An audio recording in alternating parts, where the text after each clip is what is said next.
You're listening to this podcast, so I know you've got a curious mind. Here's a helpful fact you may not know yet. Drivers who switch and save with Progressive save over $900 on average. Pop over to Progressive.com, answer some questions, and you'll get a quick quote with discounts that are easy to come by. In fact, 99% of their auto customers earn at least one discount. Visit Progressive.com and see if you can enjoy a little cash back. Progressive Casualty Insurance Company and Affiliates. National average 12-month savings of $946 by new customers surveyed who saved with Progressive between June 2024 and May 2025. Potential savings will vary. This episode is brought to you by Indeed. Stop waiting around for the perfect candidate. Instead, use Indeed sponsored jobs to find the right people with the right skills fast. It's a simple way to make sure your listing is the first candidates see. According to Indeed data, sponsored jobs have 4 times more applicants than non-sponsored jobs. So go build your dream team today with Indeed. Get a $75 sponsored job credit at Indeed.com/podcast. Terms and conditions apply. Can't believe it's the last day of 2025. OG, what was your favorite moment of 2025? Moment, I would probably say, just off my best guess right now, being put on the spot.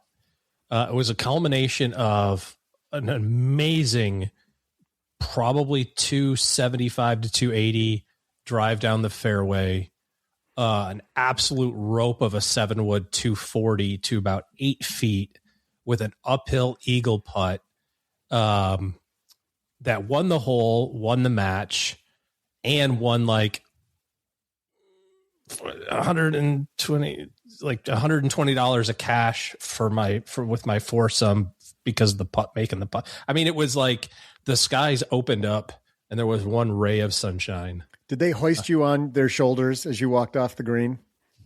This is like no, because everyone was super mad because I was like a 15 handicap and I shot at 81 with an eagle. Like what the hell are you doing? You. It was not well received. It was like, hey, that was awesome, good job. Hey, great putt, buddy, great putt. Like it was there was no enthusiasm. There's no like, oh my god, what a shot! Yeah, high five. You see those videos, but. I would say that was a good week of golf. I won everything that week. It was good. Some people call it sandbagging. It has something to do with, I don't know. Just waiting, and then bam, you spring the trap. Yes. It's like the thing we talked about a couple of weeks ago about gambling. Like I finally win and I'm like, I could do this all the time.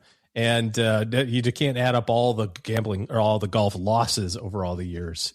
It's just the one time I did win. I'm going to swim in that like Scrooge McDuck. Recoup all that money in one day. It's a good feeling. No, we're very lucky because 2025 was a year of great feeling. I had so much fun recording with you guys. I had so much, just so many good times. My kids are in good places. I got to go. I don't know if I told you guys, I went on a river cruise with my mom down the Rhine River. Did you guys know that? Tell us more, Joe. Yeah. I have a slideshow, 90-minute slideshow that I'll show you, but it was a great year. And Doug, I know you had some things that happened in your life. Doug, you probably also had something cool happen, but moving on to yes, but this is a long enough intro, so let's talk about the great episode. You did have some good stuff.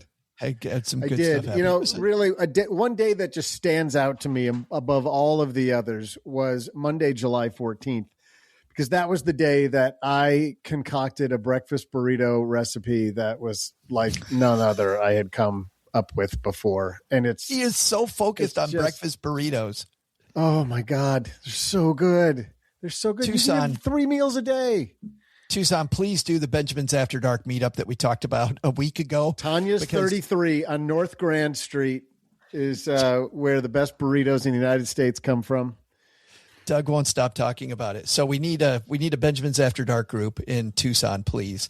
If you want to join one of our groups in 2026, we have them in Minneapolis, St. Paul. We have them in Seattle. They're coming online in southern Minnesota and also in Boston. We're talking obviously about groups in other areas. If you'd like to help start one in 2026, write me, Joe at Stacky Benjamins. If you're not here for a meetup group, you're here because you need better money better money management. You need to do a better job. You know what? OG and his team are taking clients. So head to stackingbenjamins.com/OG. These are a few of the things you can do to just give yourself the gift of surround sound, better decisions, take control. A woman who took control in well before 2025 of her financial situation is the Budgetnista, Tiffany Aliche. And she had some tragedy hit her life. And it's interesting because this is one of those interviews that you do, guys, that partway through the interview, you realize your job is to shut up, because Tiffany had some horrible things happen. She decided on our Stacking Benjamins microphones that she wanted to talk about it. And it's a great lesson to end 2025 on, that if 2025 was not a great year for you, it isn't about what happens, because bad things are going to happen. It's about how you respond to them. And so we're going to end the year with that. From November of 2023, Tiffany Aliche, the Budgetnista, on the Stacking Benjamin Show. Happy New Year, everybody. We'll see you in 2026. Ladies and gentlemen, we have a big show, a real big shoe.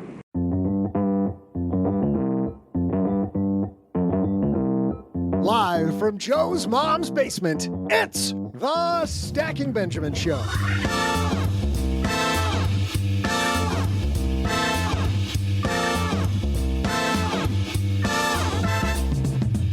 I'm Joe's mom's neighbor, Doug, and today you'll learn the money fundamentals with the Budgetnista herself, Tiffany Aliche.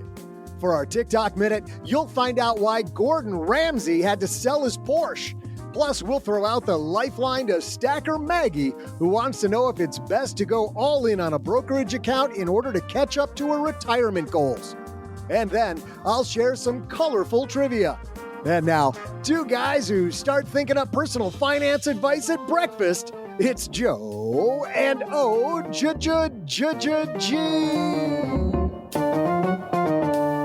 We are back after a holiday weekend to the Stacking Benjamin Show. Sit back and relax. Put your feet up, because we're about to have some fun, because Mr. OG, as Doug so eloquently said, the Budgetnista's in the house again. Oh, geez, that's all I need. A refresh of the budget. It's Cyber Monday. What are you talking about? Budgets. This is OG's worst episode every time. Budgets scare the heck out of him. I know. Especially on Cyber Monday. He's like, what do you no. mean I've got to not spend money on wine? Is that what you think about when you think Cyber Monday? Like, everybody else is buying all this other stuff. You're thinking, this is my day to get wine. What winery should I subscribe to? Yes. Booze can I buy online? We got a great show. We have actually, it's because we wanted to make sure we got this interview in before the holiday. It is a wonderful discussion with Tiffany Aliche, and we'll get into it. She goes over. So basically, OG, we get halfway through this interview, and it takes a big turn I did not expect. And we're going to leave it all in, because it is phenomenal radio. I think that all of our stackers need to hear. But before that, Doug, what was the best thing that happened to you over the Thanksgiving holiday weekend? So here's the best thing. I started sauteing all of these. You may not know that when we started Stacking Benjamins, it was a blog. And even then, just the startup cost, I remember thinking, is this the right thing? And what if I write things and nobody comes, right? Well, luckily, that didn't end up happening. But starting something new isn't just hard. It's terrifying. There's so much work. You're not sure whether it's going to work out. You're not sure if anybody's going to read it. And then we change it to a podcast. Is anybody actually going to listen, right? What if nobody wants all the stuff that we have? Well, had I used Shopify, it would have been even easier, because with their expertise, their helpful tools, and their easy to use platform, that's something that would have made Stacking Benjamins more effective much, much more quickly. Shopify is the commerce platform behind millions of businesses around the world and 10% of all e-commerce in the U.S. Names you've heard of like Heinz and Mattel, Shopify, Gymshark, Aviator Nation, Allbirds, also all Shopify. Get started with your own design studio with hundreds of ready-to-use templates. Shopify helps you build a beautiful online store that matches your brand style. And best yet, Shopify is your commerce expert with world-class expertise in everything from managing inventory to international shipping to processing returns and beyond. And did I mention that iconic purple Shop Pay button? It's used by millions of businesses around the world. It's why Shopify has the best converting checkout on the planet. It also helps boost conversions, meaning less carts going abandoned and more sales for you. So you're stacking Benjamins much more quickly. Time to turn those what ifs into with Shopify today. Sign up for your $1 per month trial today at shopify.com/SB. Go to shopify.com/SB. That's shopify.com/SB. Insurance isn't one size fits all. That's why drivers have enjoyed Progressive's Name Your Price tool for years now. With the Name Your Price tool, you tell them what you want to pay, and they'll show you options that fit your budget. So whether you're picking out your first policy or just looking for something that works better for you and your family, they make it easy to see your options. Visit Progressive.com. Find a rate that works for you with the Name Your Price tool. Progressive Casualty Insurance Company and Affiliates. Price and coverage match limited by state law. Then I blew an oil gasket, and all hell broke loose in the kitchen. Wait a minute. Are you even listening to this? Oh, yeah. No, I totally got all that. OG, what happened to you? Well, we decided to deep fry a turkey, and apparently you're not supposed to fill the thing with oil. So there I was, lowering the turkey into the bucket of... So we ended up feeding the entire fire department. Are you even listening? Oh, yeah. No, we got all of it. Those were great stories, guys. We locked that all in. Yeah. Audience heard the whole thing. Yes. Time for Tiffany Aliche here in a minute. Stories. But before that, we got a TikTok minute. Because we have such a long, great discussion with Tiffany Aliche, no headline today. Right to the TikTok minute. This is the part of the show, guys, where we dive into a creation made by a TikTok genius who either is sharing some of their brilliance or possibly some air quotes brilliance. OG, out of the holiday weekend, big Tiffany Aliche interview waiting in the wings. What do you think?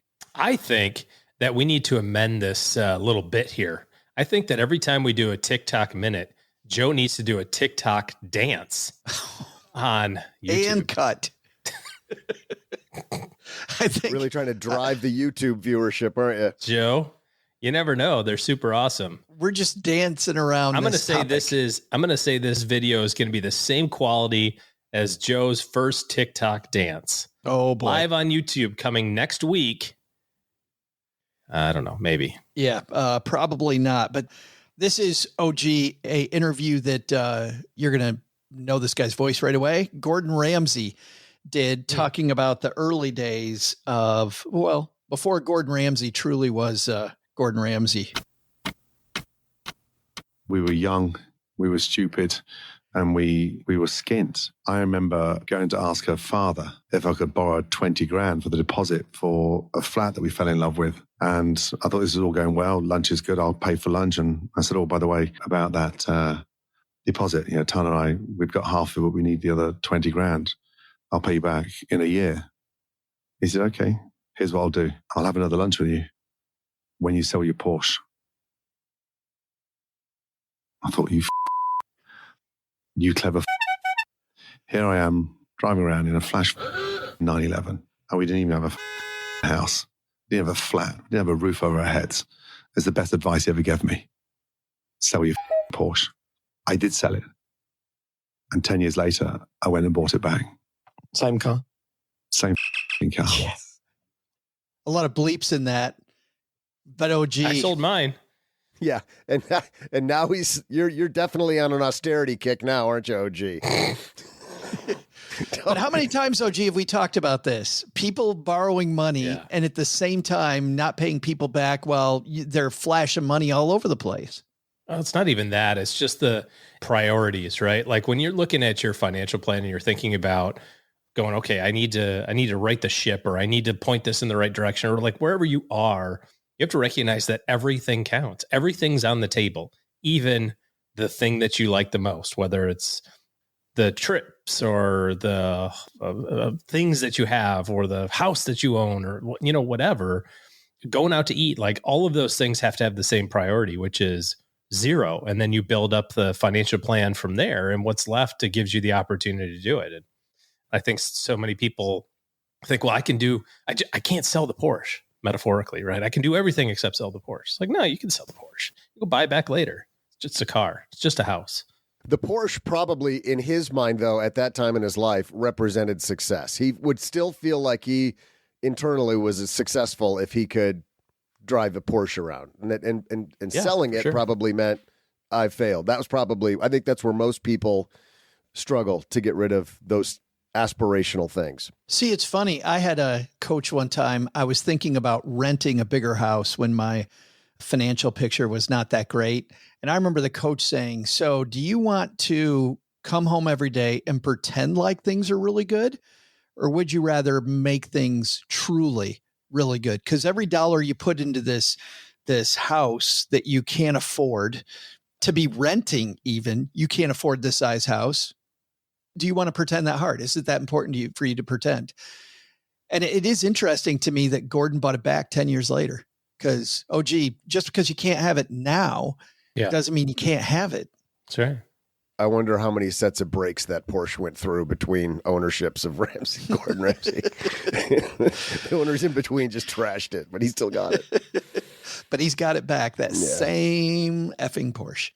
Coming up next, man, I had a phenomenal conversation about a week ago sitting down with Tiffany Aliche, the Budgetnista.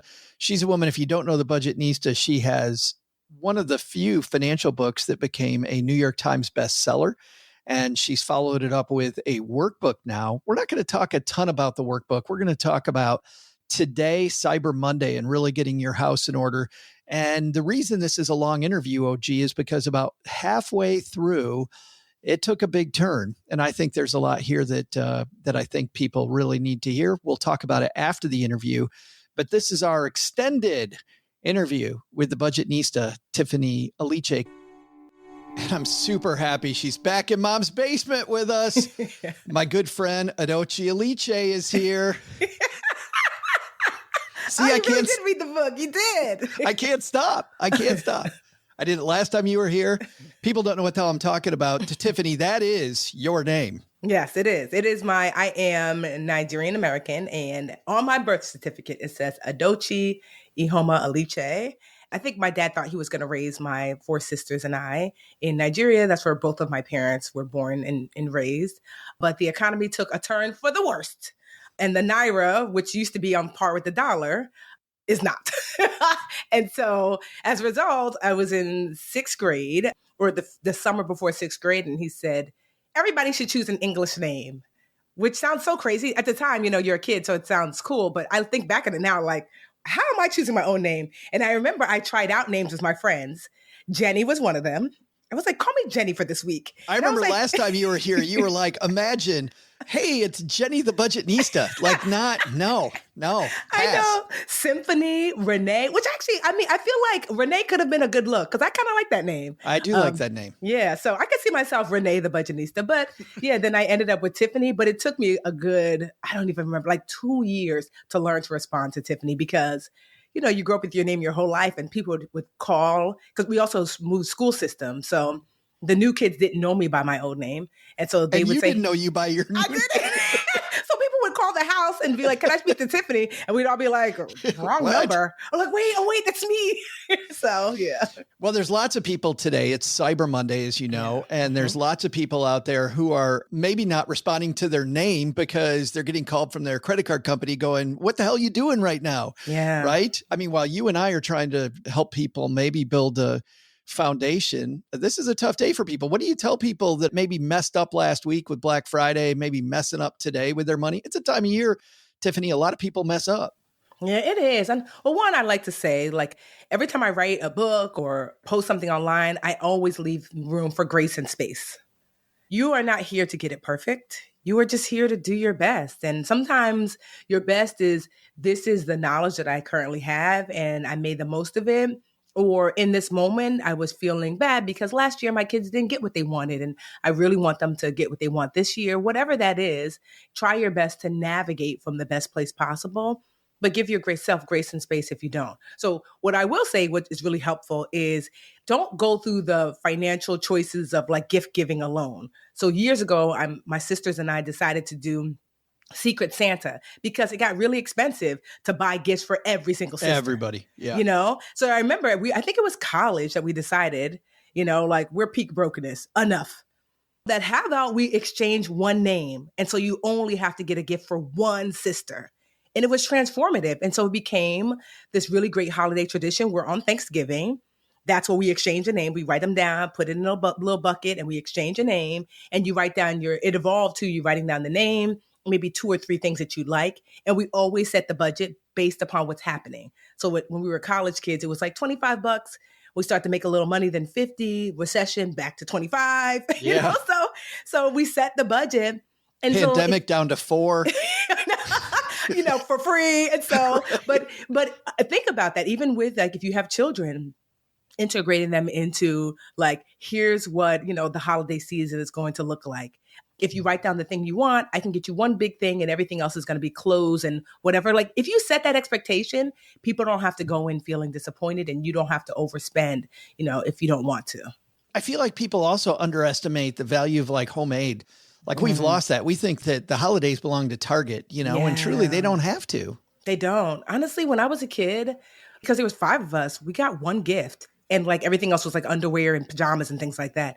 And that was normal. I didn't know that. Honestly, it probably wasn't until middle school that I realized that other kids were getting multiple gifts because my parents had just normalized that you get one quote unquote big gift, whatever that was, Teddy Ruxpin, if that even. We always got the off brand. I didn't get Cabbage Patch.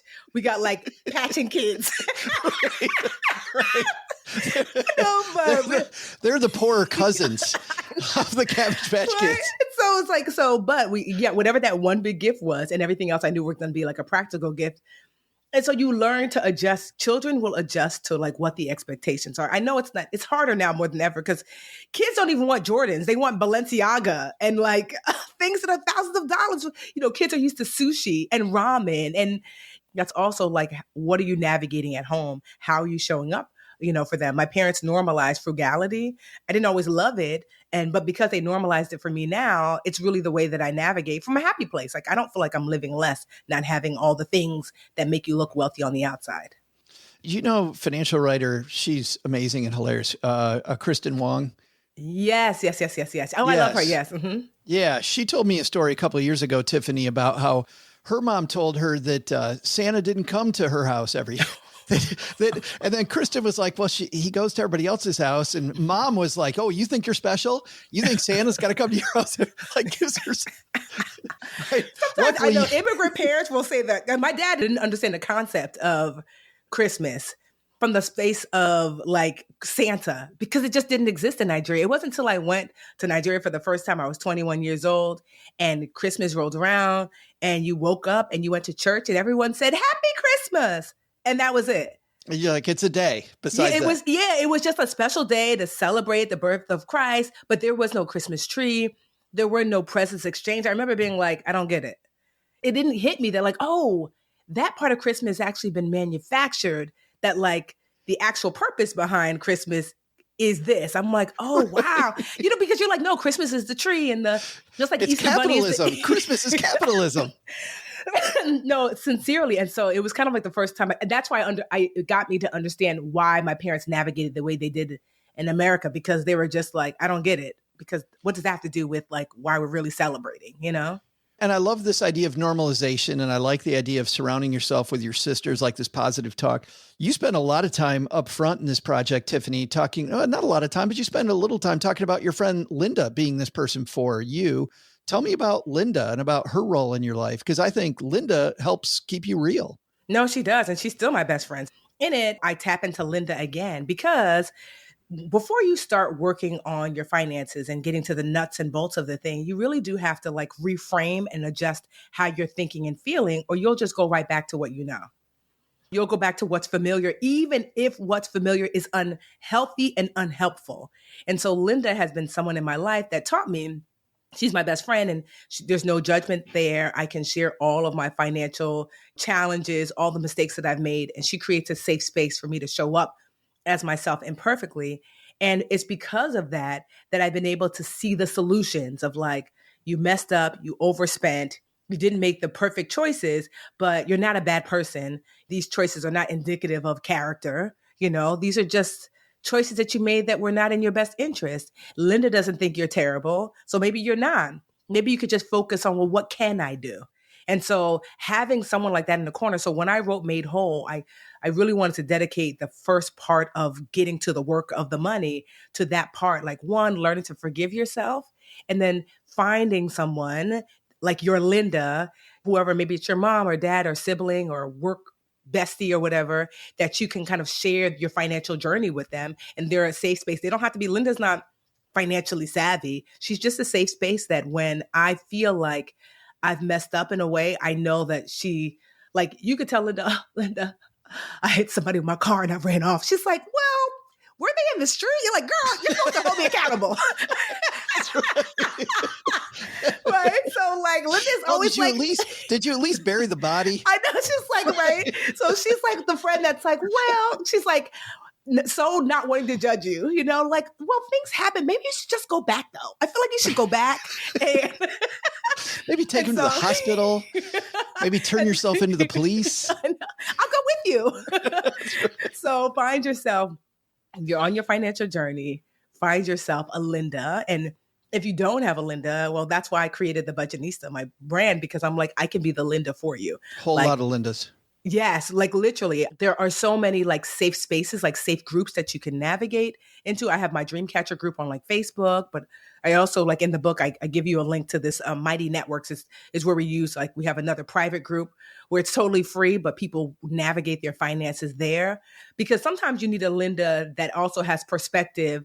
Like Linda and I are very similar in kind of like our life trajectory, but maybe you are a single dad. And you're just like, I don't know how to navigate. I don't know what it's like to be a single dad. But of the hundreds of thousands of dream catchers in the group, someone there is a single dad that might be able to say, oh, when my kid was 2, here's how we navigated that spot. So I don't believe money is, it should be a team sport. That's what I believe. I do too. And often families can get, I feel like you're very lucky having family that you can surround yourself with. Other people don't have that. They have a family that's judgmental, that is like, oh, what do you think? That I'm getting good with money. What are you talking about? Like, it's kind of sad. I want to talk for a second. Mint, going away, going bye-bye. Yeah. You open up this project talking about your budget. Yes. How important is having an app to your budget? I don't think you have to. Quite honestly, I've never used an app for my budget. Maybe because my dad was an accountant. And so I'm a spreadsheet girl all the way. And if an app is going to be helpful, then absolutely, I've certainly delved into other types of apps and tried to use them. But because like budget is actually a thing that I enjoy, I find that I like to create a spreadsheet, see what the numbers are saying, and then because automation is a thing, I then will go into like whatever bank that I'm using, like online, and then automate what I've gotten the spreadsheet to. So like in the budget chapter of the book, for people who don't even like budgeting, there's a thing that I like to call split it before you get it. I was just going to go there because I think this tip, by the way, Tiffany, when I sucked with money early on, splitting the money, what Tiffany's about to tell you guys about is the thing that made everything work for me. So lay it on us. So one of the things that makes Made Whole different from Get Good with Money is I have these quick starts for people who are like, I'm not doing all that. I'm like, fine, just do this. So for the budgeting chapter, it's like, you don't know how to create a whole budget, split it before you get it, is when I suggest 4 different bank accounts, 2 checking, 2 savings. Checking 1, spending. Checking 2, bills account. Saving 1, emergency savings. Saving 2, long-term goals, which could be investing as well. So those are your 4 accounts. And so you do a little bit of math to figure out how much money. I like to start with bills because they have to get paid either way. How much money needs to go into your bill account every month, therefore every pay period. How much money you want to save, if you can save it all, because saving, you might not have enough for emergency savings or goal savings. But, I like to put it out there because if you do, then you want to figure out how much you want to put there. And then how much money do you want to set aside for spending? And so that spending is not like, it can be grooming, but it also could be groceries. It could be like, stuff for the kids, extracurricular activities. So Once you figure out how much money is going to go into each of those accounts, then you go to HR payroll and say, hey, instead of paying all of my money to this one checking account, which is where I suspect so many people, their money is going, you ask them to split your money before you get your money into these 4 accounts. And most payroll systems can do this. I'm not a big business at Budgetnista. I have like 4 employees, and the payroll system we use, we're able to do this. Yeah. So most of them are able to do this. And what that means is that money will come in and split into those accounts. Your money will go into your bills account. And if you have enough, you can have your bills paid automatically from that account. Make sure you disconnect the debit card from your bills account. That's critical. Right? Then the other money will go into your spending account. So when you're swiping that debit card, you're not spending bill money, just money set aside for spending. Money is going to go to a separate bank for savings because you want to make your money inconvenient, not easily able to be transferred because inconvenient money gets saved. And plus 2, if you use an online only bank that has a high yield savings account, you'll earn more money on the money being saved there. And so if you do that, literally you don't have to think about anything. Every time you get paid, the money is landing where it needs to go. If you want to automate your bills further, go ahead. And when you swipe your debit card, you're not spending savings, you're not spending bill money, you're only spending money that's been allocated for spending. And it is life-changing if you're not going to do a deep dive budget. I got to tell you, just getting the money in the right spot and taking it out of my hand, Tiffany, taking that disconnecting the debit card from your spending money. Yep. Because I couldn't trust myself. Yeah. I mean, I had to have it go to the right place. And that little change is just absolutely, absolutely huge. Yeah. I try to do that because, I used to be a preschool teacher for 10 years, as you know. So I'm always trying to figure out, okay, I'm teaching money. And certainly here's the deep dive, that for those people who want to make that deep dive. But some people are just baby toeing into the water. And so I want to have something. So when I wrote Made Whole, I tried as best as I could for each of the steps to ask myself, if there was a quick start, if they only did this one small thing in this 10 minutes or this 20 minutes, that still could be life-changing to get the ball rolling, what would it be? And so I put that inside Made Whole. And then once you got comfortable there, then you can go and do the rest of the things to really solidify the change. Well, I think a lot of these, and this was true for me, I think a lot of us just need that little win, right? Give yourself that little win and then go climb the mountain later. For now, let's just get up this little hill or let's learn how to walk. Literally that. Like I just came back, so I try to walk like every morning. And when I was like, I need to get back in shape. I need to, you join the gym for 2 days and you're like, I hate this. Man, you try to, you're like, oh, I'm going to go for a run. You're not. Right. And so honestly, I remember I was just like, a friend of mine who's a personal trainer was like, what about walking? And I've always liked to walk. And I'm like, yeah, but it doesn't do much. He was like, it does. And so I started to walk like 10 and 20 minutes. And then like an hour in the morning, I listened to a podcast. Maybe I talked to like my mom or my dad or a friend. And I use that hour to sometimes just look at nature or whatever. And in a year, I lost 30 pounds. This is without like hitting the gym. Certainly I started to eat better. But all of a sudden I was like, I'm not winded when I go up the stairs. Yeah. I didn't realize that you can get a good amount of cardio in with those beginning steps. And now I've started to do calisthenics, but that walking was a door opener for me. And so sometimes you need that door opener. And that is the basis of how Made Whole is written, is that it is a door opener. So that way you can start to integrate real changes that will change your financial life. Like I feel like the industry that we're in, Joe, that there's been this big, especially during the pandemic and post-pandemic, about get rich. I know get rich quick schemes have been there forever, but I feel like there was an uptick during the pandemic. Diamond hands.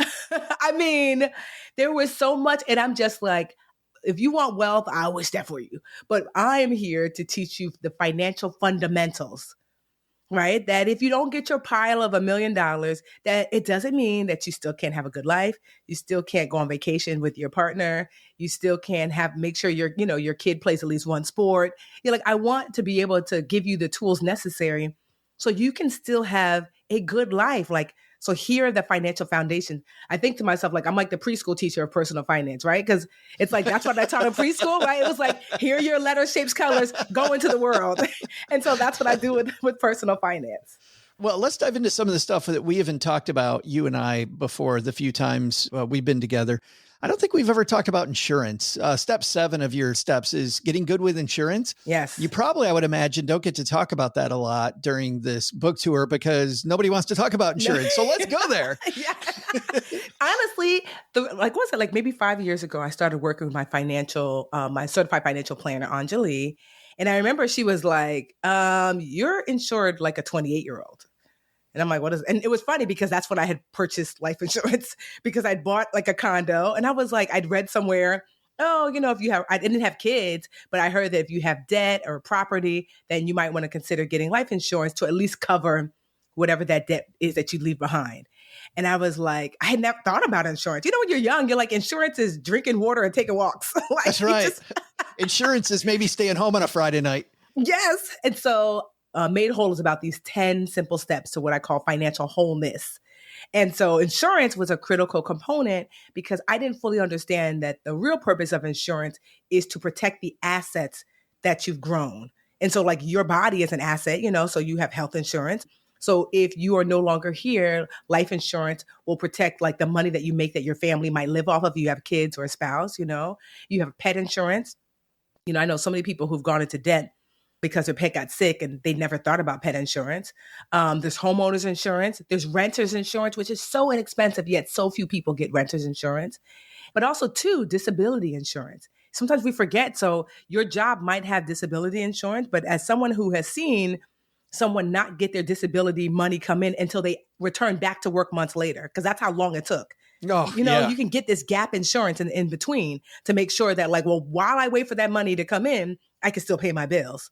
So there's so many insurances that we're not aware of. So I break down like a true teacher, all the types of insurance you might want to consider. There's a quiz where you could take to see which kind of insurance that you might need, what to expect, not necessarily the amount that you should pay, but like how much you might need based upon where you are in life. Yeah. That insurance chapter, so many people are like, I've never read that in a financial fundamentals book. And I think it's left out and it should not be. Well, what's an insurance that most of us need that very few people have? Well, if you're an adult, probably life insurance outside of your job, meaning like if you have like kids or you have, I just feel like not as many people have life insurance. And we could see that because when the pandemic hit and people, unfortunately lost their lives, how many GoFundMes, how many fundraisers. So people didn't have enough insurance set aside to bury themselves. And so I would say probably that and renter's insurance. I don't know, renter's insurance is like $10 a month, And so because you might say, oh, well, I live in this building or this home. Yes. And the owner, the landlord definitely has insurance, but it might not cover your things. I've heard so many stories, Tiffany, where somebody goes to their landlord and goes, hey, there was a smoke problem. And so my clothing is all whatever. You need to pay for that. They're like, well, that's what your renter's insurance is for. And so many people go, what are you talking about? No. It's your building. They're like, yeah, that insures the walls, not your clothing. Yes. It's like a whole different deal. And it's relatively inexpensive. Renter's insurance is typically well under $20 a month. I've seen it on average like $9-10 a month. So you think to yourself, for $10 a month, I could have protected myself, I also feel like, Tiffany, this is the area that people, when you are really struggling with money, this is the area where people start thinking, I'm going to cut back. And to me, this is the most dangerous spot to cut back. But I remember when I was broke, I'm like, ooh, I'm going to get the worst car insurance known to man. Yeah. That's where which is a horrible way to, the first time something bad happens, then I'm screwed. Then you're screwed. And also, too, I was thinking to myself, your initial question about an insurance that people don't have, probably disability. Oh, yeah. That's probably the number one. Because I feel like, if you're in your like 30s and 40s, you don't really, you start to conceive of maybe in your 40s that, I might not feel well one day, but you'd be surprised. A car accident, tripping down the stairs, stretching too hard in the morning these days. And then you find yourself like, wait, but disability insurance, because I don't think people realize that it often takes a long time for it to kick in, even if your job offers it. Like I've seen it take 6 months before you get your first check and you're not working. So what do you do in the meantime if you don't have 6 months worth of savings? And so disability insurance is something I think that people underestimate and don't have for themselves. Well, there's the biggest insurance right there, having that emergency fund, right? Yes. Yeah, and that's absolutely. probably one. You end this project by talking about leaving a legacy. Yeah. When should people get their estate plan done? The truth is, as soon as you start working, as soon as you get a bank account, so if you're 21 years old, estate planning might just look like who's my beneficiaries. Like my mom was always my beneficiary in my bank accounts, So I think people think of estate planning as like, oh, you've got like this big old mansion and millions of dollars. No, it's just you have. I got to make a video of my family watches after I die, and I tell them where the treasure's hidden. But what you realize is estate planning is just if you have stuff, what do you want to happen to your stuff? And so at the bare minimum, beneficiaries. If you have a job, and oftentimes jobs will offer like a life insurance policy through the job, who's the beneficiary? So many people don't have anybody listed. Yeah. They don't understand even when it comes to beneficiaries. Like I didn't understand this fully, that you don't have to just say, well, I'm going to list my mom. You can actually list people in percentages. Let's just say you've got like 4 kids. You can say each of the kids gets 25%. And so beneficiaries is like, if nothing else, update your beneficiaries and make sure that like you're updating it. I would say annually, you want to just take a look, because as you get older, you might get married and you might get divorced. And you might have another kid. So you want to make sure that that's all covered. Also, too, considering a will, at the very least, once you have a kid, you need to have a will. Because you really want to make sure that if something happens to you, God forbid, what your desires are for your child are carried out, especially when your child is underage. Because let's just say, I don't know, like you grew up in a heavily religious household, but you've left the religion. And you're wanting, like your sister also left the religion, but your brother is still very religious. You love him, but you prefer your kid not to be raised in that religion. So you're going to want to know, like in this will, this is what's happening. It's not just about the financials, although that helps. A will really lets people know immediately after your passing, what do I want to happen immediately after, for about 6 months after my passing? What do I want to happen? And then a trust allows you to go as deep into the future, basically, as you want to. So a trust, typically, you want to think about a trust. If you have an estate worth about $500,000 or more, you want to start to consider $1 million or more, you probably should. Because having a will does not help with probate court, which is really where kind of like they divvy up your stuff for the world to see. And having a will is not going to really help with potentially the taxes that the people inheriting your stuff are going to incur. A trust allows that, like I have a trust now, where I have put all my things. I have the house I live in now. I have a condo. I have some businesses. All that belongs to the trust.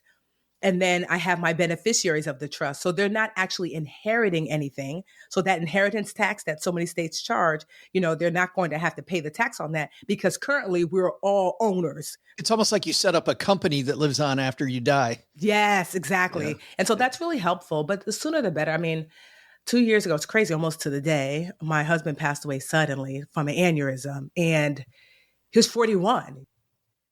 I always say, like, death is the most uncommon thing. Like, we know people die every day. People literally die every second, but you're like, not my people. Right.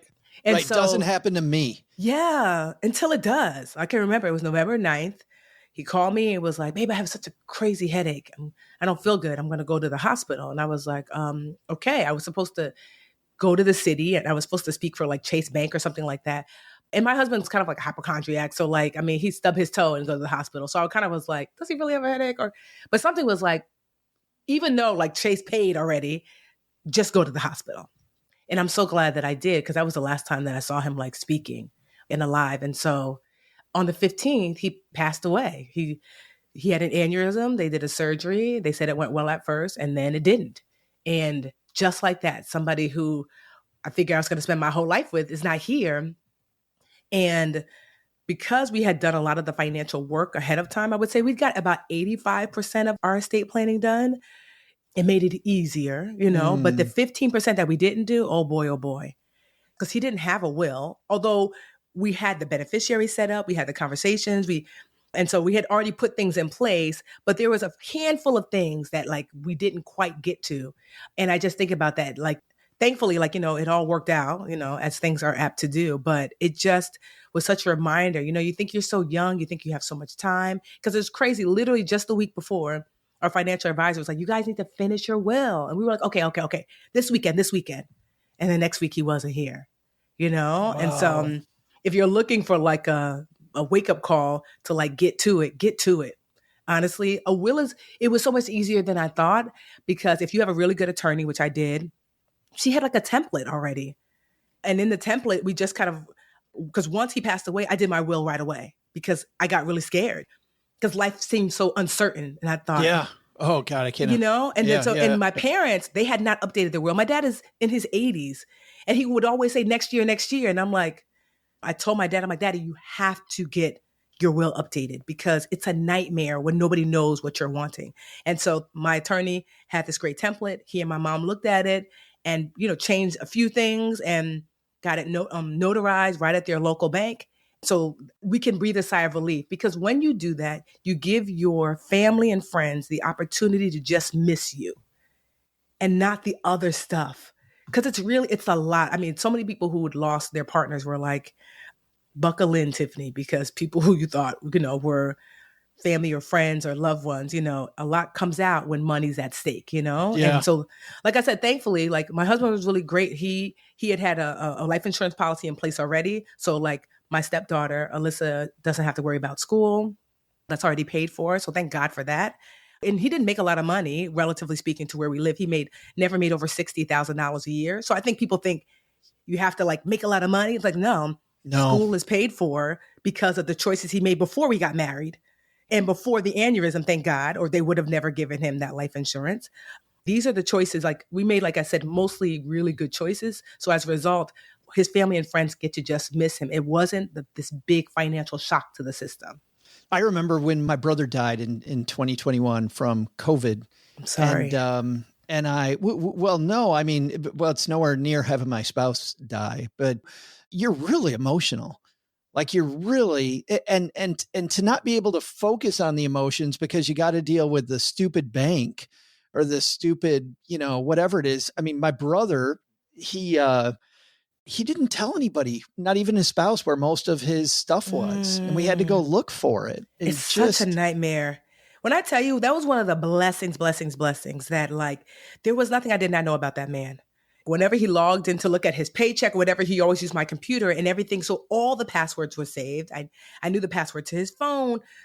It's so crazy because Jarrell was here when Made Whole came out, when Get Good with Money came out. Yeah. And then he wasn't here when Made Whole came out. So that chapter, both of them have the chapter about estate planning, but it hit different when I was doing that chapter because you know what I mean? Because it's different. You know, you talk about it from a place of like, this is what you should have. And I'm like, no. You effing need it. Yes. And so a few things that were really helpful, having at least one joint bank account with a family member that you trust.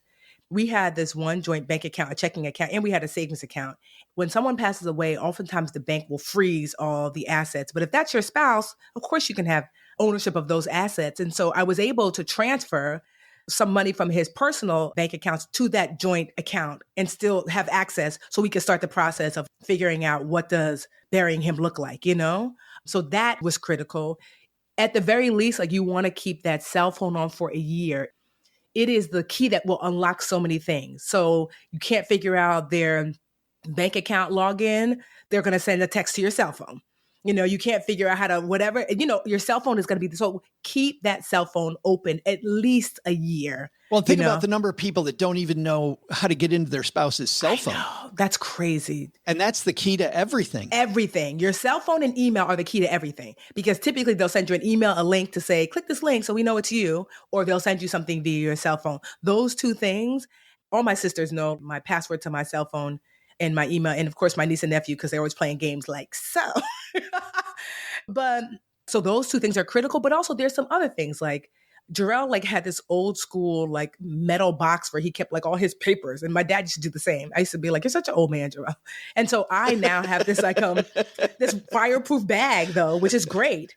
Where like every bank statement, every whatever, I put it in there, so that way, 80 years old, 90 years old, and you have to go looking, everything's in this fireproof bag, including my will, including the trust. Everything is there, just making things easier. But another thing I tell people that's not financial, take so many candid photos and pictures of the people that you love. Not for social media, just like, you know, you're standing in the kitchen, you're like eating breakfast, Jarrell's mother passed away when he was in his 20s, and he said, I don't have like any video of her. So he made it a habit to take a ton of pictures and video of not just us, but himself. He was like a secret vlogger. So when he passed away, I'm looking through his phone and there's all these videos to us like, hey guys, none of you guys wanted to help me shovel, so I'm doing it by myself as usual. But do you know how wonderful that is to like see? Yes. I didn't even know that they were in there. And so we created this Google family album, if you will, of all things him. And there are literally thousands of videos and pictures, and that his family, friends, I added them all to the album, that at any moment you can hear him laugh, you can see him smile, you can hear him say, I love you. All the things are there. And so that was critical. And I'm so grateful. So I try to keep that in mind that when I see my parents, video, pictures, because they're older now, but not just that, nieces and nephews. And none of it gets posted. It's just to keep that memory. So that was a critical component. And also too, can I stop you for just a second? Because from way far away from where I am, way down here in Texarkana, Texas, Tiffany, the thing that I really appreciated that you did during that time, as a guy who was a financial planner in the past, and I saw people go through really emotional times, you disappeared for a while. Yeah. And I think that's super important for everybody to just get I have no idea what you did, Tiffany. All I knew was you were going to be unreachable for a while. Yes. And we all need to do that, because I'll tell you, when I was a financial planner, I would see people do stupid right after a spouse died, right after a sibling died, right after you know what I mean? Like people do. And to be able to actually have your estate plan done so you could go wherever you went. Yes. I went to Bali for 2 months. I was like, I don't want to be. And then, so I disappeared from like work and I know everyone can't do this for 6 months. I don't even know why there's not grief. 3 days. I can't even imagine 3 days you have to be back at work when you lose your mom, your dad, your brother, your sister, your spouse.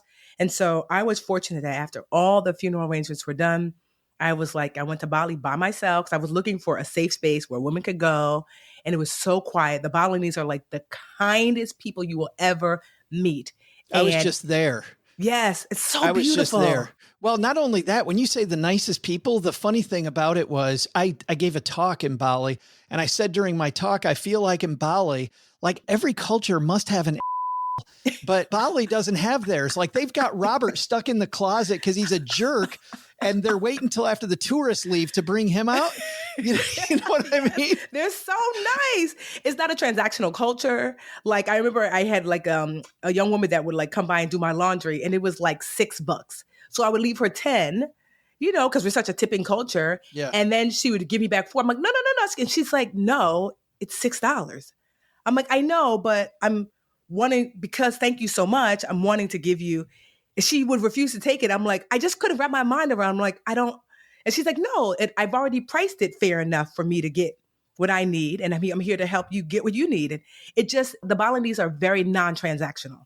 That helps so much, but also therapy. I don't even know what people do without like therapy. My therapist was just also, I literally started therapy when I was in Bali, like virtual therapy that helps. Well, and I've never been in a more spiritual place in my life. I mean, the water temples and the heaven. And then after that, even when I came back, I was like, I'm back from Bali, but I'm not back, And so my team thankfully did whatever they needed to do for the 6 months that I was away.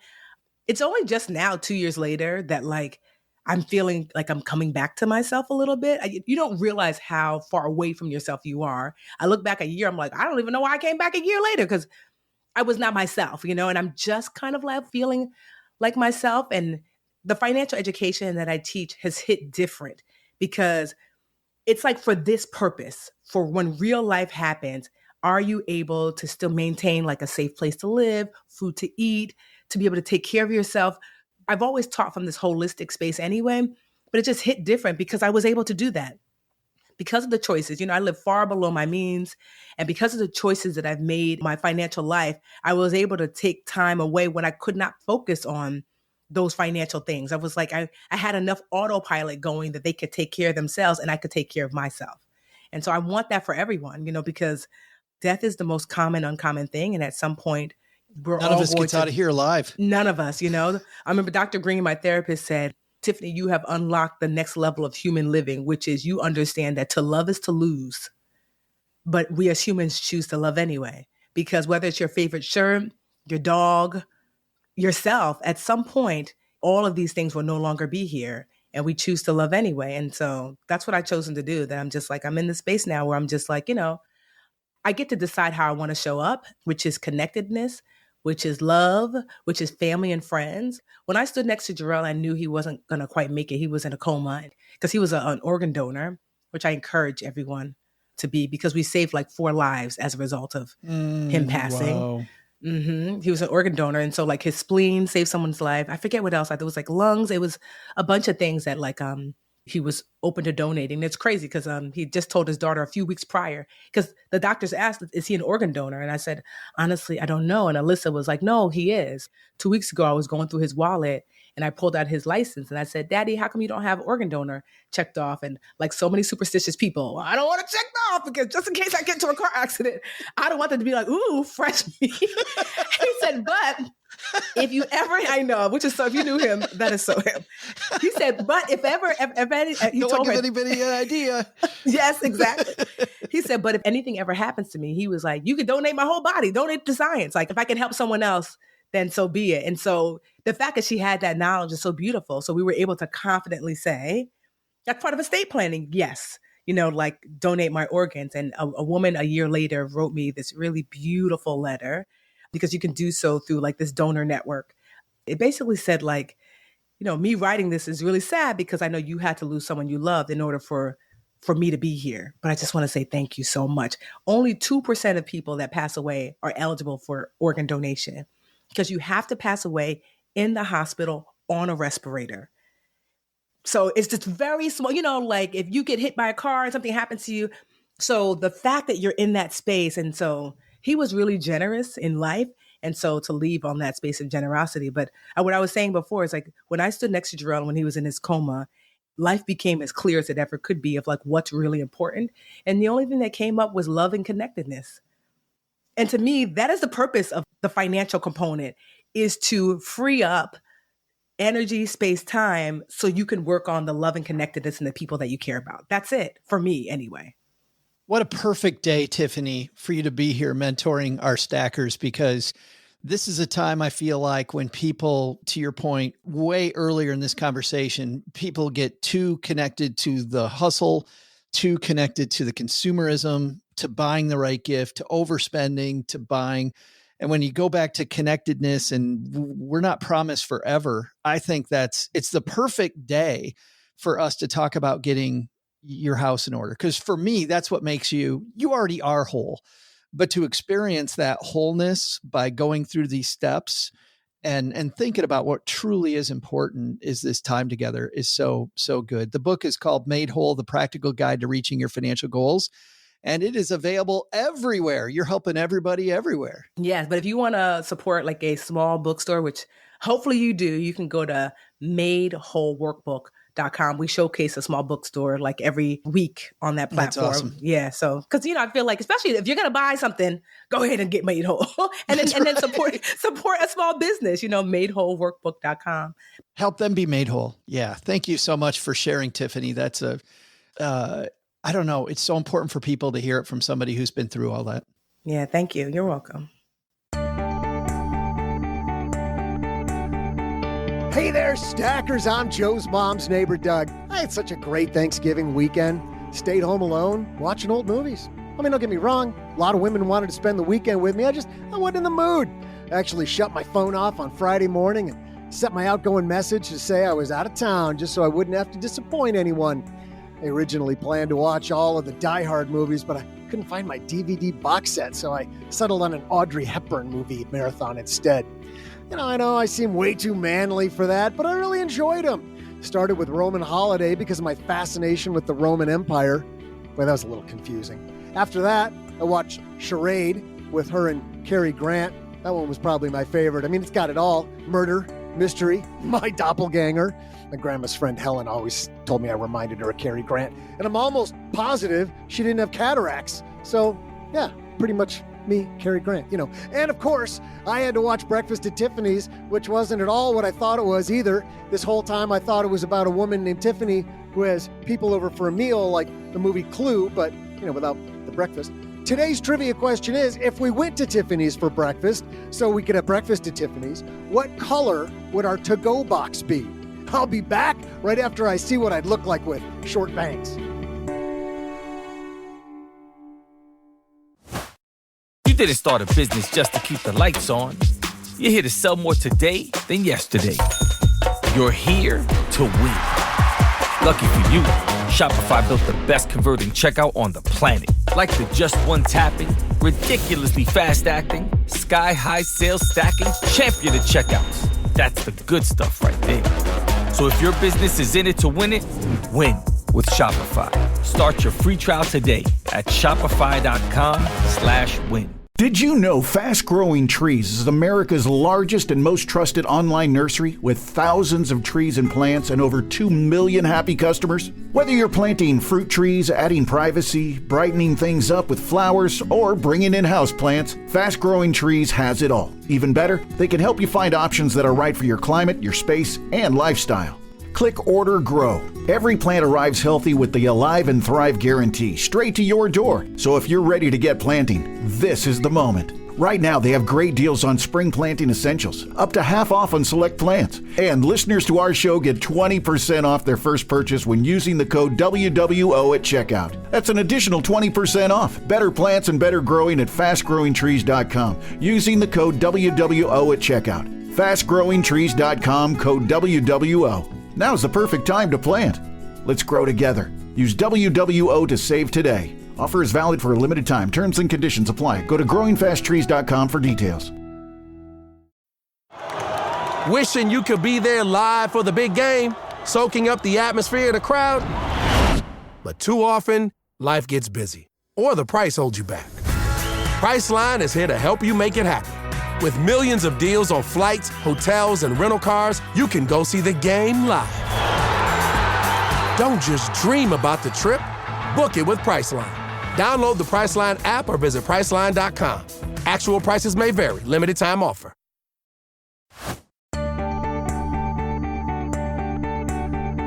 Hey there, stackers. I'm amateur gemologist and Cary Grant lookalike, Joe's mom's neighbor, Doug. I did some Googling during the break and found out that Audrey Hepburn was an EGOT. Unfortunately, she won her Grammy posthumously, but I'll still give it to her, still counts. I always thought it would be cool to win all of those awards, but then you got to find somewhere to put them, so I bet it ends up being more of a pain than anything. Actually, I'm kind of glad I haven't won it. Today's trivia question is, if we went to Tiffany's for breakfast, so we could have breakfast at Tiffany's, what color would our to-go box be? The answer?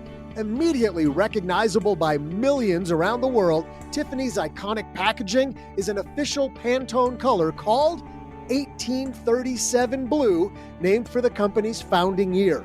But the robin's egg hue is registered with the company as Tiffany Blue. Hello, fellow stackers. I'm Michelle from Enid, Oklahoma. When I'm not taming lions as a veterinary technician at an all-cat clinic, I'm stacking Benjamins. Big thanks to Tiffany for sharing that. You know, after interviews, OG, I say big thanks to our guest. I think every episode, but huge thanks because OG, people haven't gone through what Tiffany's gone through, and you could hear it halfway through, couldn't you? I mean, we went from Tiffany being Tiffany Aliche, the Budgetnista, to Tiffany being the somewhat still grieving spouse 2 years later, who really still, you can tell, needs to talk about it. And if you don't have your financial house in order, it's so difficult. I mean, just the emotions that you go through. I don't think any of us have any clue, even after hearing that interview. Well, you can't unless you go through it. Have been through it. And I think that's the important part of contingency planning, whatever you want to call it, estate planning or, risk management or whatever you want to think about it as, is that you're not going to be able to make great financial choices under high emotional strain. It just won't work. So you have to give yourself an opportunity to have space. And the way that you do that is by doing the things that you know you can do, making sure that you have the right protection in place, whatever that looks like, having the right beneficiaries in place, right estate planning, and like all of the things that are really crappy to think about and talk about and do. It takes work to do. It takes follow up and all that other sort of muscle that we don't ever have to use. And then you're still going to have a lot of crap to deal with regardless. You know what I mean? Well, you got so much crap. At least the money is. If you could just deal with the crap in your head, You know what I mean? Gives you the opportunity to do that. Yes. Yeah. Well, that's a best case scenario. Worst case is I got all this crap in my head. I got to go down and fight with the bank about my money. Yeah. And the mortgage is due on the 1st. It's like it's due on Monday or it's due on Friday. You know what I mean? Like it's like the banker doesn't care. I mean, your actual banker might, but the bank does not.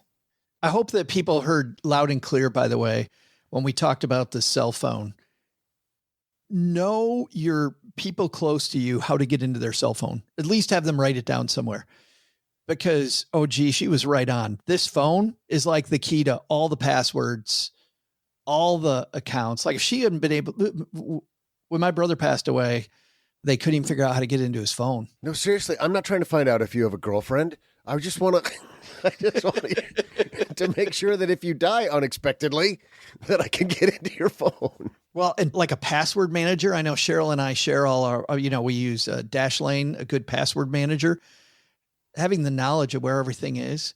I know with my brother, and I know I said this during the interview, but with my brother, we spent so much time looking for stuff because he didn't share any of that with anybody. Yeah. Tough process for sure. It is a tough process. Glad she shared it. Yeah. Thank you so much to Tiffany. Time to throw out the lifeline to a stacker. When a stacker needs help, we're always there to help them pick themselves up. It's a great part of having a great community of stackers. By the way, if you want to be part of our community, head to our Facebook group, which we call Mom's Basement. Go to Stacking Benjamin's Basement. Just put that in the search bar in Facebook and apply to join. And Gertrude, Mom's friend, will help you join our community. By the way, also, if you're looking for good financial tips about today's show and Wednesday's show, the 201 our newsletter, stackingbenjamins.com/201. Today, though, we're going to throw out the lifeline to a lucky stacker named Maggie. Hey, Maggie. Hi, Joe, OG, and Doug. Maggie here. My partner and I live abroad at the moment, but we'll be heading back to the U.S. in the next 2 years. We will be moving in with my parents for the first few months because all of our stuff will be on a shipping container somewhere, and also to save a bit more money to finally buy a house. My partner is a little bit behind on his retirement savings goals, so I have proposed to him that we use this rent-free time to first catch up on his retirement and then to save more to buy a house. We're debt-free, mid-30s, have a healthy emergency savings account. My retirement's on track. Are there any ramifications to throwing like $50,000 or $100,000 just straight into a brokerage account in 1 year? Should we be doing something else? Is there anything else we should be thinking about? Apologies if this is incredibly basic to some folks. Thank you guys so much. Can't wait to hear what you have to say. Thanks. You know, Joe, you introduced that as Maggie, but I'm pretty sure that she said Miggy. Was that Miguel Cabrera that was calling in? I mean, living abroad. Yes. Just retired from the... Exactly. Just retired. Yeah. One of the world's biggest contracts, going to be in the Hall of Fame. Yeah. Maggie, thanks so much for the call. And by the way, when you talk about a basic question, that is not a basic question. And this is also the type of question everybody has that nobody asks. The number of times that I've fielded questions that people have started with, this might seem stupid. And it's the same question everybody else is asking. So yeah. Ramifications of putting a lot of money away in 1 year while they're rent free. I guess I think about this in kind of an order of operations savings goal type of scenario, right? So the first thing that we want to make sure is do you have your emergency fund? Second thing is, do you have your consumer debt paid off, which, sounds like both of those are checked off. So then the next piece is, what are we going to do about retirement savings and then other short and intermediate term goals? She said, hey, I think that we're a little behind, or he's a little behind in his retirement savings, but we're in our mid 30s. It's like, you can't be behind in your mid 30s. You have so much time. It's ridiculous. That doesn't mean you should go, sweet, I can not think about this till I'm 50, because every day counts. But by the same token, I don't know that it requires massive jerking of the wheel to get on track, so to speak. That being said, you have the opportunity to save a bunch of money while you're not paying rent and, you're trying to build the down payment money for the house. Assuming that the house down payment is kind of an immediate goal, and also that you have that mostly funded, then there's no reason that you wouldn't want to put money away for the next goal. And that next goal might be retirement or financial independence or, other things, but the next longer term goal. So fill up your retirement accounts, your Roth IRAs and 401ks. If you have those opportunities, obviously there's ways to do that and kind of the order to do that. But assuming that that's done and you're like, and I still have 50 grand left over, I still have $100,000 left over. Now, what do I do? Absolutely put it in an investment account. The question becomes is, what do I invest inside of my investment account? Because you can send the money to Schwab and they'll just let it sit in a checking account until you tell them what to do with it, or send it to Vanguard. It'll go into a Vanguard account, money market account until you tell them what to do with it. This is really just going to be determined around when's the next thing that you have that goal for. If this is financial independence, long-term investing, follow your asset allocation. There's no sense in going slow and investing it over time. And just, if you've got 100 grand, you want to invest it, just invest it, be done with it, move on with life. No tax issues with that, if that's kind of the question, or limits. Some people think that there might be limits in terms of your ability to save. And there are within certain retirement specific accounts, but a regular investment account, there's no limitations there. So have at it. I think a lot of people forget about that huge upside, which is not only are there no limits, there's also the money's flexible. You can then, if you have something come up, you can get at it. And if you're investing in something like index funds, OG, I think people kind of over worry about the tax ramification of having that brokerage account, especially money nerds. And really, the tax hit, if you're using exchange traded funds, shouldn't be egregious, should it? Well, I mean, you pay taxes when you make money. It's no different than any. I agree with you on this. Like, people get overly worked up about the tax bill. It's like, well, you don't get mad. I mean, you get mad, I suppose, but it's just a fact of life. When you make money, you pay taxes. It doesn't matter how you earned it. If you earned it through working, or you earned it through a real estate sale, or you earned it through a business sell, you sold a business, or you sell stock, you're gonna pay taxes. So be okay with it. Any weird wrinkles to this because of because she's overseas right now, if I remember right. So any weird wrinkles about when she does this, if she's overseas, but she does it while she's still there versus coming back stateside, any wrinkles there she needs to be worried about? Or is that irrelevant? Yeah, no, that's a good question. Certain companies are going to have issues with you opening accounts overseas. You'll have to do some investigating to find out which organizations, which brokerage companies will allow international accounts if in fact you are doing that while you're overseas, while you're international still. There are places that allow you to do that. I know Schwab, for example, will allow you to do it.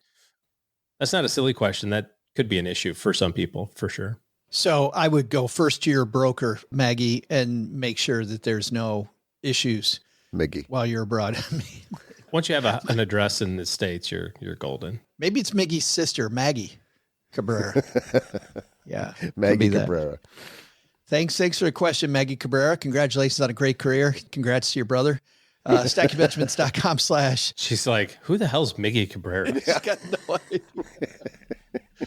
idea. You can tell we're all Detroit Tiger fans right there. Are we all? Oh, are you now going Rangers on us? Is that it? Well, one team did win. I was never what's the team in Detroit? Oh, Tiger. Oh, I was never a Tigers fan. Oh, that's horrible. Doug, why do we even put up with that? That's horrible. Come on. That's like the 11th different version of that question we ask about OG.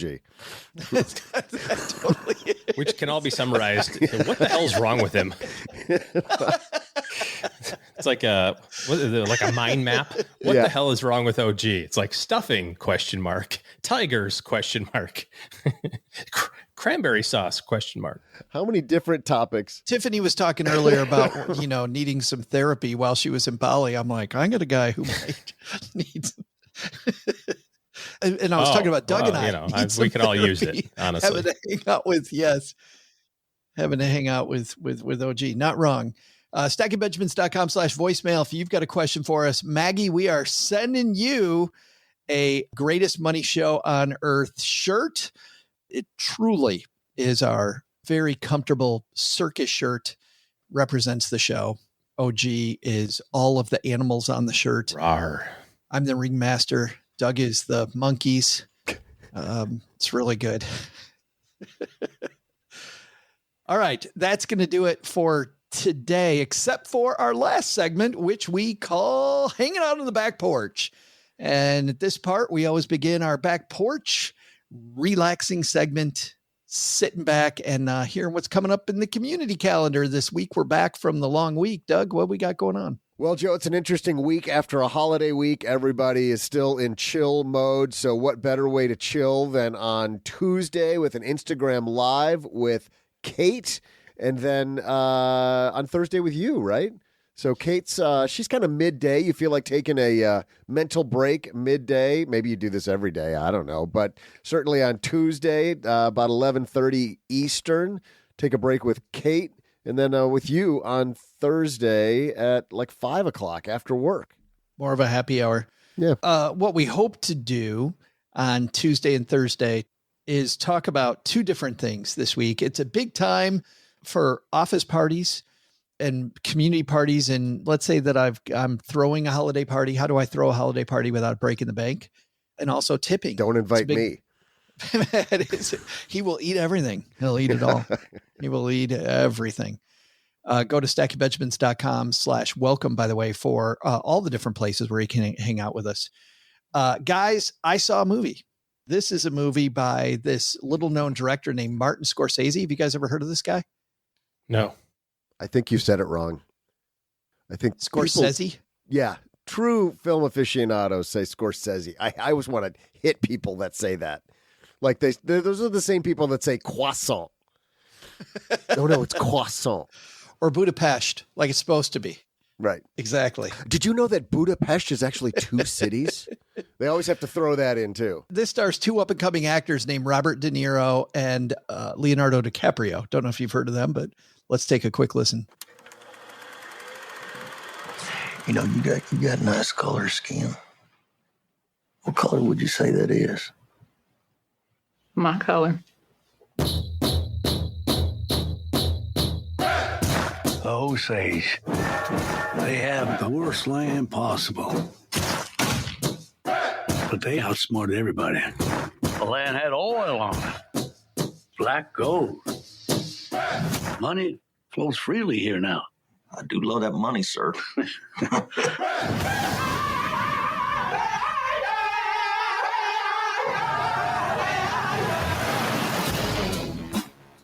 That sound of cars coming through town is that once they struck oil, the Osage people got really, really wealthy. This is a true story.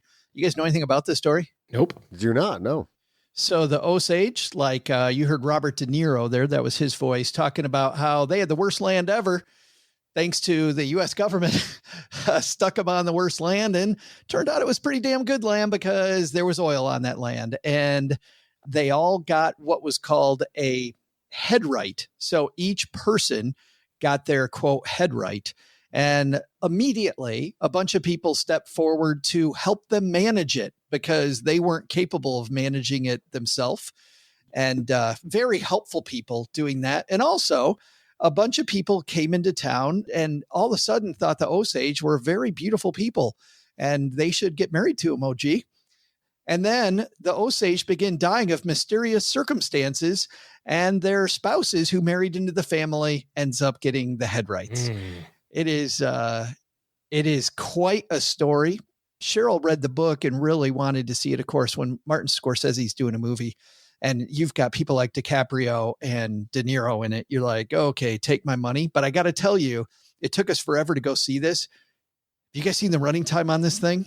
Oh, I gotta imagine it's a Scorsese movie. It's a Scorsese movie, so gotta be. Is it 6 hours? 3 hours and 20 minutes. Yeah, he doesn't do edits. 3 he hours doesn't believe in editing. And 20 minutes.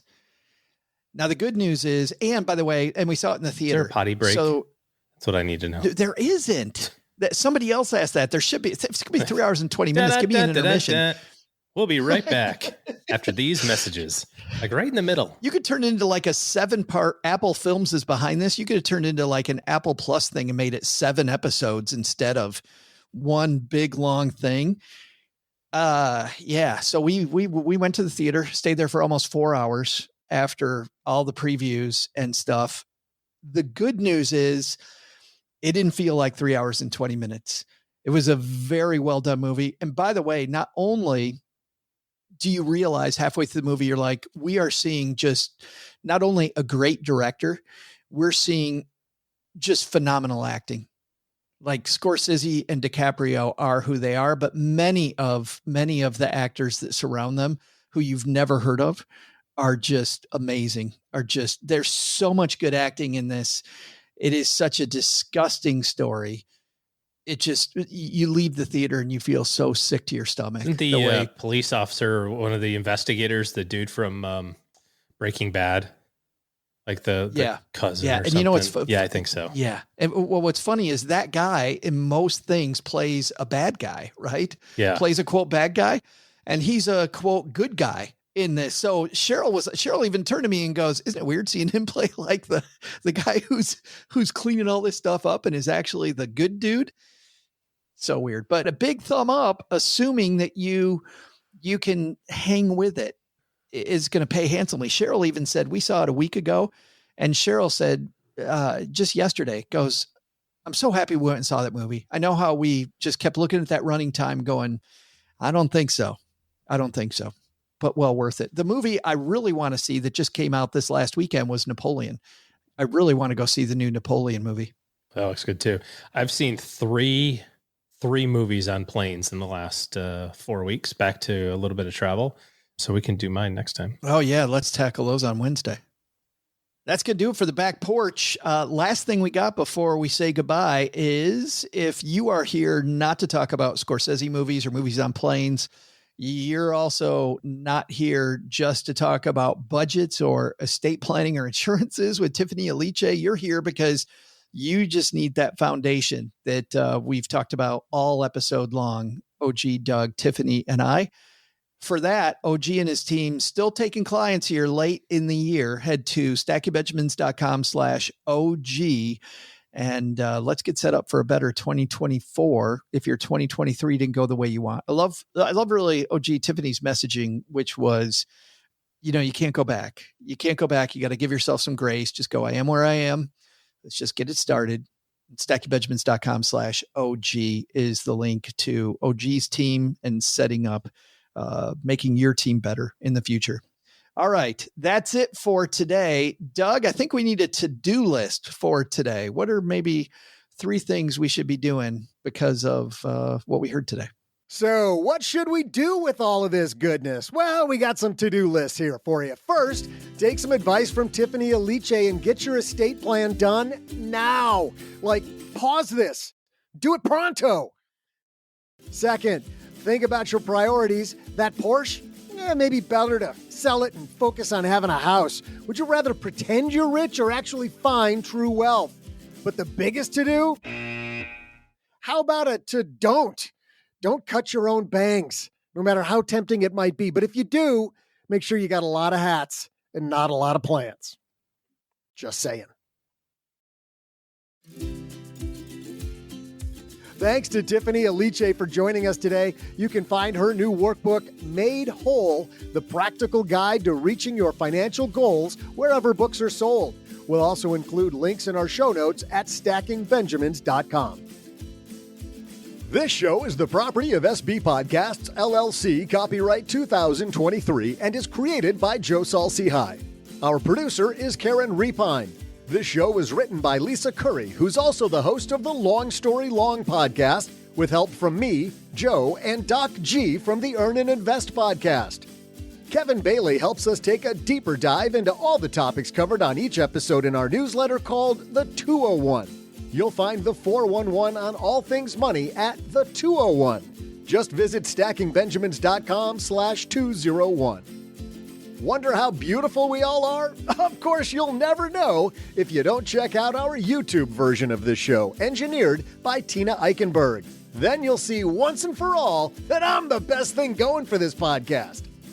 Once we bottle up all this goodness, we ship it to our engineer, the amazing Steve Stewart. Steve helps the rest of our team sound nearly as good as I do right now. Want to chat with friends about the show later? Mom's friend Gertrude and Kate Youngkin are our social media coordinators, and Gertrude is the room mother in our Facebook group called The Basement. Say hello when you see us posting online. To join all the basement fun with other stackers, type stackingbenjamins.com/basement. Not only should you not take advice from these nerds, don't take advice from people you don't know. This show is for entertainment purposes only. Before making any financial decisions, speak with a real financial advisor. I'm Joe's mom's neighbor, Doug, and we'll see you next time back here at the Stacking Benjamin Show.